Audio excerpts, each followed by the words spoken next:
Hi everyone, welcome to Vijay Stock and welcome to another video. நான் எப்பவுமே ஒரு விஷயம் உங்ககிட்ட சொல்லிட்டே இருந்திருப்பேன். தமிழர்களை திராவிட அரசு அதாவது டிஎம்கே எப்படி பிரித்து வச்சிருக்காங்க அப்படின்னு பார்த்தீங்கன்னா, ஒன்று ஃபர்ஸ்ட் ஜாதி. ஏன்னா மதம் கூட நம்ம தமிழ்நாட்டில் பெருசாக எடுபடாது. அதனால ஜாதி அப்படின்ற ஒரு முக்கியமான ஒரு விஷயத்தை கையில் எடுப்பாங்க. அதுக்கப்புறம் பார்த்தீங்கன்னா கலை கவர்ச்சி. இதனால் இனக்கவர்ச்சி போல கலை கவர்ச்சிங்களா, அஃப்கோர்ஸ் சினிமா துறை ஓகேங்களா, அதில் நம்ம ரொம்ப அதிகமாக ஆர்வமாக இருப்போம். இப்போ மூணாவது பார்த்தீங்கன்னா மது. ஸோ இந்த மூணு விஷயத்தை தான் திராவிட அரசு எப்பயுமே தமிழர்களை பிரித்தாடுறதுக்கு கையில் எடுத்த ஒரு ஆயுதம் நான் பார்க்குறேன். நம்ம அப்பா அம்மா காலகட்டத்திலாம் பார்த்தீங்கன்னா மீடியா பெரிய லெவலில் இல்லாத நேரத்தில் அவங்க எடுத்த ஆயுதம் பார்த்தீங்கன்னா ஜாதி.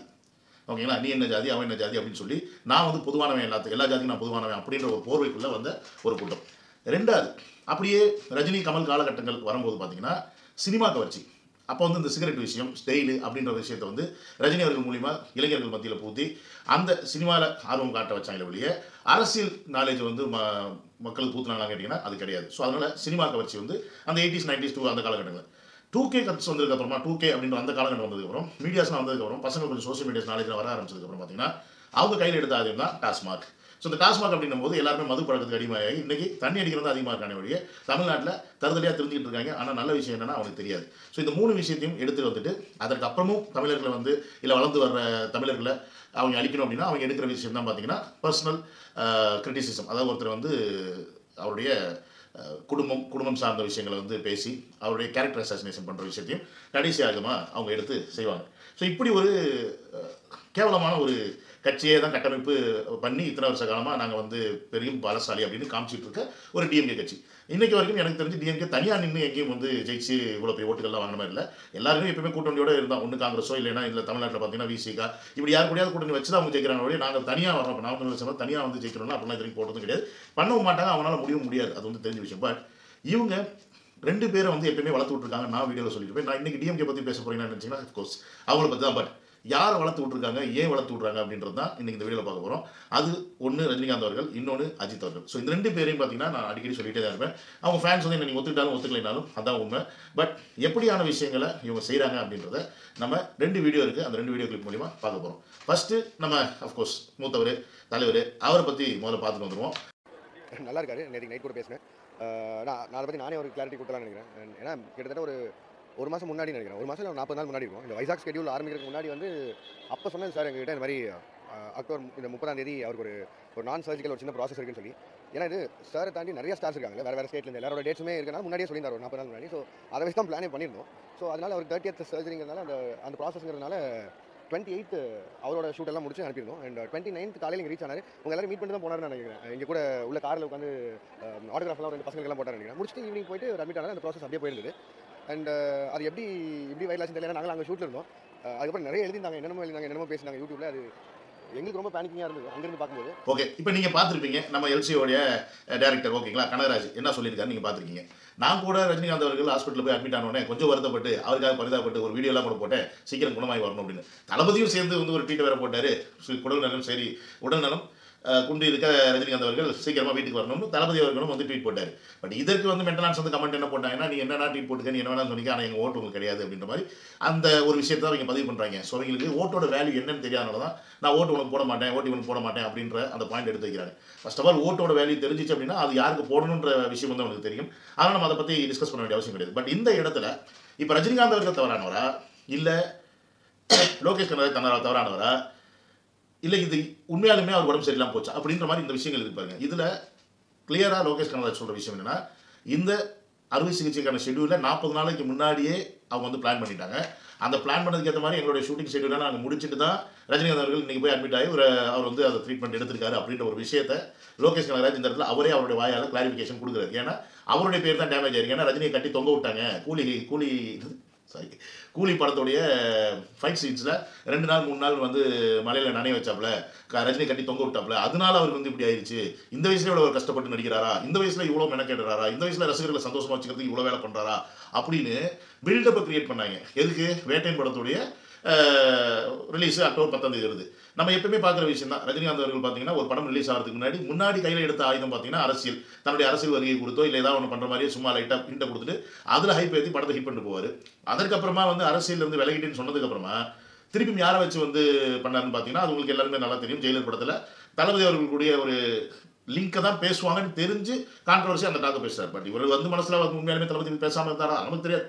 ஆனால் இதை பேசினா இதை இப்படி தான் கோப்பாங்கன்னு தெரியும். ஆனால் தெரிஞ்சு நான் பேசுவேன் அப்படின்னா அது ஒரு உச்ச நட்சத்திரத்துக்கு அழகான்னு கேட்டால் அதற்கு பதில் கிடையாது. அதற்கு எந்த மென்டல் ஹெல்த்லையும் பதிலும் இருக்காது. ஸோ அதை பேசி ஐப்பி எடுத்து ஜெயிலர் வந்து ஓட்ட வச்சிங்க. அதுக்கப்புறமா வந்த படங்கள் லால் சலாம்லாம் செம்ம அடி வாங்கினது, அது எல்லாருக்குமே தெரியும். ஸோ அந்த படம் ஓடணுன்றதுக்காக அந்த இடத்துல வந்து மன்னிவு கேட்குற மாதிரி ஒரு விஷயங்கள் பேசினாரு. அதுக்கப்புறமா இப்போ வந்து பார்த்தீங்கன்னா வேட்டையன், அப்புறம் கூலி, அப்புறம் நெல்சன் கூட பார்ட் 2 அப்படின்ற மாதிரி போயிட்டு இருக்கு. லிஸ்ட்டு பெருசாக போகுது அப்படின்ற மாதிரி தான் போகுது. அப்போ இந்த இவ்வளோ விஷயம் ரஜினி அவர்கள் செய்கிறார்ல, இது தன்னுடைய பர்சனலாக ஒரு விஷயம் நம்ம எடுத்துக்கலாம். எப்படின்னா தன் எப்பயுமே நம்ம ஒரு இடத்துல இருக்கணும் அப்படின்னு ஆசைப்படுறதுனால தன்னை வந்து எப்பயுமே பேசிட்டு இருக்கணும், தன்னுடைய படம் வந்து வெற்றி பெறணும் அப்படின்ற ஒரு நோக்கத்தில் அவர் பண்ணதா ஒரு பாயிண்ட் எடுத்துக்கலாம். ரெண்டாவது, யார் இவரை பண்ண வைக்கிறாங்க அப்படின்ற விஷயத்தை தான் வந்து இங்கே நம்ம நோட் பண்ணணும். நான் கேரண்டியாக சொல்லுவேன், டிஎம்கே தான் இவரை வந்து இதை பண்ண வைக்குது, டிஎம்கே தான் வந்து இவருடைய பேச வைக்குது அப்படின்னு நான் ஓப்பனாகவே சொல்லுவேன். இதில் என்ன பெரிய மாட்டு கருத்து இருக்குது? அப்படிலாம் ஒன்றும் மாட்டு கருத்து கிடையாது. ஏன்னா அந்த அளவுக்கு தான் இவர் வந்து டிஎம்கேவுடைய சப்போர்ட்டராக இருக்கிறாரு. இன்றைக்கி ரஜினி அவர்களுக்கு பண்ணக்கூடிய ப்ரொடியூஸ் பண்ணக்கூடிய ரெண்டே நிறுவனம், ஒன்று லைக்கா, இன்னொன்று பார்த்தீங்கன்னா Sun Pictures. And majority is Sun Pictures. அதுக்கப்புறம் தான் லைக்கா அந்த லிஸ்ட்டில் வருது. ஸோ அப்படின்னும் போது சன் பிக்சர்ஸ் என்ன சொல்லுதோ அதை செய்யக்கூடிய ஒரு இடத்துல தான் ரஜினிகாந்த் அவர்கள் இருக்கிறார் அப்படின்றது தான் இந்த இடத்துல நம்ம பதிவு பண்ண வேண்டிய பதிவு பண்ணப்பட்ட ஆசைப்பட்ட விஷயம். ஐயோ இதுதான் எடிட் பண்ணி போடுறதுன்றது கவிஞர்களை நமக்கு. அப்போ அவர் பார்த்தீங்கன்னா நான் சொன்ன மாதிரி அவருடைய உச்ச நட்சத்திரத்துக்கு இவங்களுக்கு காது கொடுத்து கேட்கணுமா அப்படின்னு கேட்டால் கேட்க வேண்டிய அவசியம் கிடையாது. அவருக்கு இருக்கிற ரசிகர் பட்டாளத்துக்கு இதெல்லாம் செய்யணுமான்னு கேட்டால் செய்ய வேண்டிய அவசியம் கிடையாது. ஆனால் செய்கிறார். ஏன்னா அவருக்குள்ள தமிழர் அப்படின்ற ஒரு உணர்வே கிடையாது. தான் ஒரு வந்தேரின்னு சொல்லக்கூடாதுன்னு சொல்கிறாங்க, ஆனால் அந்த மனநிலைமை அவர்கிட்ட இருக்குது. தான் ஒரு சிவாஜி ராவா தான் இன்னும் அவர் ஃபீல் பண்ணிட்டு இருக்காரு. அவர் வந்து ஒரு கன்னடராக ஃபீல் பண்ணுறாரா இல்லை உண்மையாலுமே மராத்தியா ஃபீல் பண்ணுறாரு நமக்கு தெரியாது. ஆனால் தமிழராக ஃபீல் பண்ணல அப்படின்றது மட்டும் நல்லாவே தெரியும். ஏன்னா ஒரு தமிழராக ஃபீல் பண்ணுறாரு அப்படின்னா இவ்வளோ இளைஞர்களை வந்து ஒரு மடைமாற்றும் இல்லை ஒரு கெடுக்கும் ஒரு வேலையில் ரஜினி அவர்கள் இயங்குவாரா அப்படின்னு பார்த்தீங்கன்னா கண்டிப்பாக அந்த தளத்தில் விட்டு நேரம் விலகி போயிருந்திருப்பார். பட் இன்னும் இருக்கிறார் அப்படின்னா அதற்கு என்ன காரணம் அப்படின்றது அவருக்கு மட்டும் தெரியுன்றதை விட இதுதான் முதல் காரணம். ஏன்னா அவரை வந்து இப்போ யூஸ் பண்ணிட்டு இருக்காங்க, டிஎம்கே யூஸ் பண்ணிட்டு இருக்காங்க, அவ்வளோதான். சரி, இது எப்படி ஆதாரபூர்வமாக சொல்கிறேன் அப்படின்னா இதுக்கான கிளைமேக்ஸ் வந்து லாஸ்ட்டில் சொல்கிறேன். ஏன் சொல்கிறேன் இதே இப்போ இன்னொரு விஷயத்தை அப்படியே இன்னொரு வீடியோ பார்த்துட்டு வந்துடும். There's a quote that says that religion makes you hate people that you have never met before, be it religion or caste or whatever, which is so true. I mean, we tend to judge people even before we have met them. But when you travel, I mean, experience people from different nationalities, religion, their culture, experience their culture, you start to empathize with people. You become more empathetical to people around you. Makes you a better person.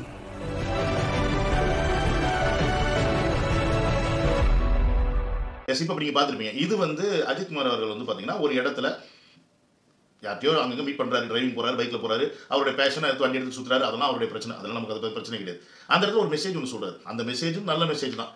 But இந்த மெசேஜை இப்போ இவ்வளோ நேரத்தில் இந்த இடத்துல வைரலாக்க வேண்டிய அவசியம் எங்கே இருந்தது அப்படின்னு ஒரு கேள்வி. இதுக்கு முன்னாடி பார்த்தீங்கன்னா அஜித்தே கடவுளே அப்படின்ற ஒரு விஷயம் வந்து பார்த்தீங்கன்னா ட்ரெண்ட் ஆகிட்டு இருந்துச்சு. அதை வச்சு நிறைய இன்ஸ்டாகிராம் வீடியோஸ் காமெடி பண்ணி ஃபன்னி பண்ணி வீடியோஸ் பண்ணிட்டு இருந்தாங்க. ஸோ அதெல்லாம் நம்ம பார்த்துருக்கோம். ஸோ அப்படி இருக்கும்போது ஒரு விஷயம் ட்ரெண்ட் ஆகிறதுக்கும் ட்ரெண்ட் ஆக்கப்படுறதுக்கும் டிஃப்ரென்ஸ் இருக்குது. இது ட்ரெண்ட் ஆனதா, ட்ரெண்ட் ஆக்கப்படுதா? ஸோ இந்த இடத்துல இந்த நேரத்தில் இது அஜித் அவர்கள் எப்பயோ கூட பேசியிருந்துருக்கலாம், இல்லை அவருடைய வாய்ஸில் வேற எங்கேயாவது எப்பயோ சொல்லியிருந்துருக்கலாம், இல்லை அவர் பேசுகிற விஷயத்தில் அவர் இந்த விஷயத்தை அந்த இடத்துல பேசாமல் ஒரு அந்த இடத்துல பார்த்தீங்கன்னா ஒரு பைக்கில் போகிறாரு, ஒரு 2 லேடிஸ்ட்டு பேசுகிறாரு, அப்படி அந்த மாதிரி யாரும் காட்டுறாங்க. இதை பேக்ரவுண்ட் வாய்ஸில் அஜித் வாய்ஸில் கூட யாராவது இதுதான் அப்படின்ற மாதிரி விஷயத்தை வந்து கோட் பண்ணி வச்சுருந்துருக்கலாம், நமக்கு தெரியாது. இது உண்மையிலுமே அஜித் அவர் தான் பேசினாரா இல்லையா? பட் ட்ரெண்டு தான். ஸோ அந்த விஷயத்தை நம்ம ஒத்துக்கிட்டு தான் ஆகணும். அப்போ அதை ட்ரெண்ட் பண்ணுறாங்க அப்படின்னும் போது இன்றைக்கி இருக்க இளைஞர்கள் எப்படி அதை எடுத்துக்கிறாங்கன்னு பார்த்தீங்கன்னா ஒரு பையன் வந்து போஸ்ட் போட்டிருக்கான், ஒரே ஒரு வீடியோ தான் போட்டார், சோஷியல் மீடியா முழுதும் இன்றைக்கி தலை தான் வந்து ட்ரெண்டு அப்படின்ற மாதிரி, தலை கண்ட்ரோல் அப்படின்ற மாதிரி போட்டிருக்கான். ஸோ இந்த இடத்துல பார்த்தீங்கன்னா அந்த கமெண்ட்டை போடுறது நமக்கு பிரச்சனை கிடையாது. ஜாதிவெறி சீமானுக்கும் மதவெறி பாஜகவுக்கும் பாடம் எடுத்திருக்காரு அப்படின்ற மாதிரி ஒரு விஷயத்தை போட்டிருக்காரு.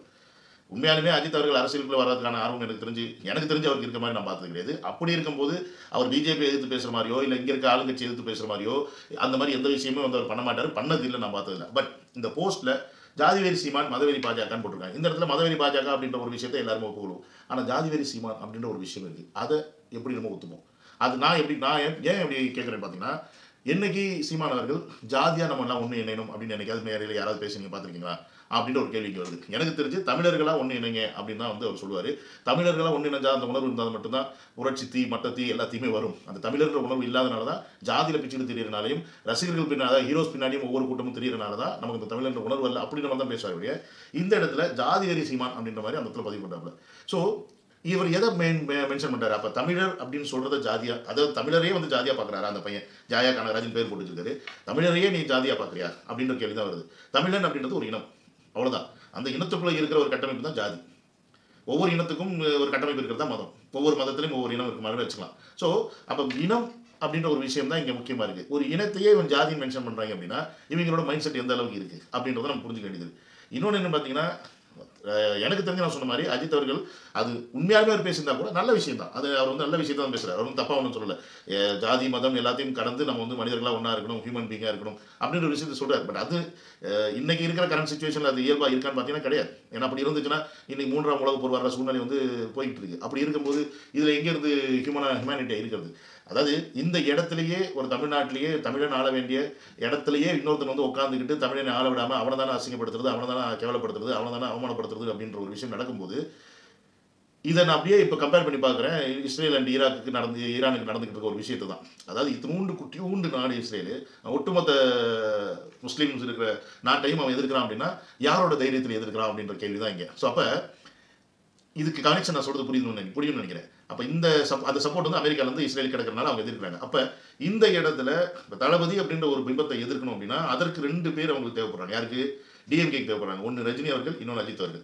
இப்போ நான் சொல்கிறேன், இவங்க 2 பேரும் அவங்க கண்ட்ரோலில் இருக்காங்களா இல்லையான்னு கேட்டிங்கன்னா ரஜினி அவர்கள் அவர் கண்ட்ரோலில் இருக்கிறாங்கன்றது நிதர்சனமான உண்மை. பட் அஜித் அவர்கள் இருக்காரான்னு கேட்டால் இல்லை. But still they are using Ajith for every thing அப்படின்னு நான் சொல்கிறேன். ஏன்னு கேட்டிங்கன்னா இந்த 2 வீடியோமே நீங்கள் பாருங்கள் சன் நியூஸில் வந்துருக்கும். அதுதான் இங்கே மேட்ரு. லோகேஷ் கனகராஜ் பேசின நியூஸும் பார்த்தீங்கன்னா சன் நியூஸில் தான் வந்திருக்கும். இப்போ அஜித் அவர்கள் பேசின இந்த மேட்டரும் பார்த்தீங்கன்னா சன் நியூஸ் தான் வந்திருக்கும். ஸோ அப்போ சன் நியூஸ் இதை எடுத்து பரப்ப வேண்டிய அவசியம் எங்கேருந்து வருது?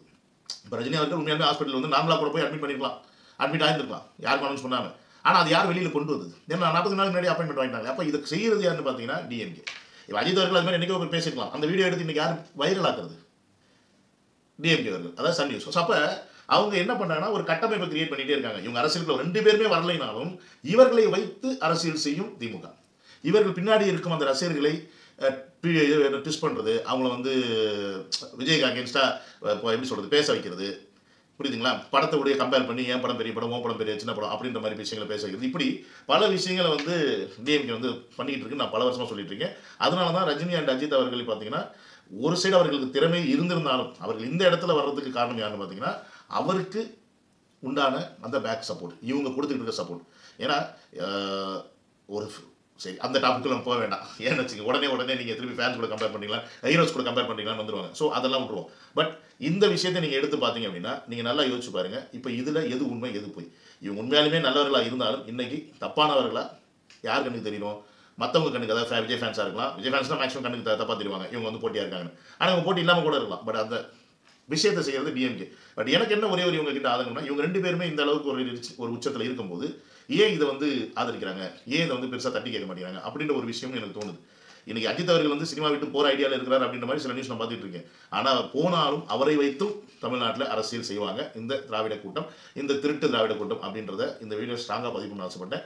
அதனால தான் இந்த வீடியோ எடுத்து போட்டேன். மற்றபடி வேறு ரஜினி ரசிகர்களையோ இல்லை அஜித் ரசிகர்களையோ அவர்கள் புண்படுத்தும் நோக்கத்தில் ஒன்றும் கிடையாது. புரிஞ்சுக்கிட்டிங்கன்னா சந்தோஷம், புரிஞ்சுக்கல அப்படின்னா ஒன்றும் சொல்கிறது இல்லை. Siva, another video, love you all, take care, bye.